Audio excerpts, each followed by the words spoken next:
Hey guys, welcome to Tutorial Guru. Today we'll be learning how to use Google Maps offline, and now let's dive right in. Now to use Google Maps offline, first open up your Google Maps application.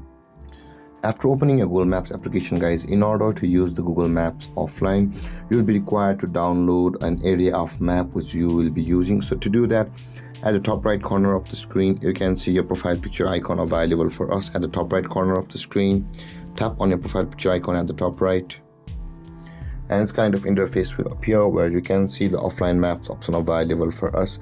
Just below the location sharing, tap on offline maps, and in order to use the offline Google Maps, you will be required to select your own maps and download it.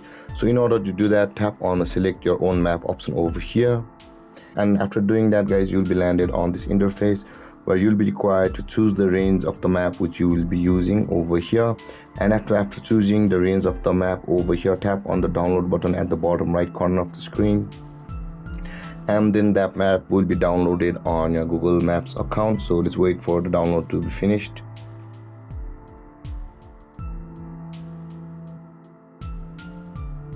And you can see, guys, the map has been downloaded on our device over here.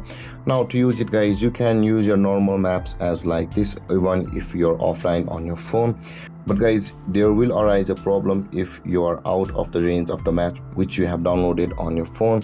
And if you go out of the range of your maps, guys, you will be required to turn on your cellular data or Wi-Fi on your phone.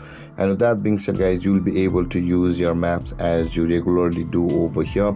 But after downloading your Google Maps offline, you can just use your map whichever way you use your online maps.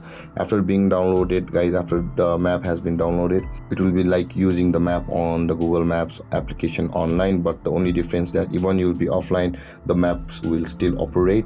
And with that being said, guys, after downloading your map, you can use it normally on your phone. But if you're out of the range, you'll be required to update your map. And with that being said, guys, this is how to use your offline Google Maps on your phone. And if you have any confusions or questions regarding the topic, feel free to comment in the comment section below. And don't forget to like, subscribe, and hit that bell icon for more videos. Thank you for watching, guys. Peace.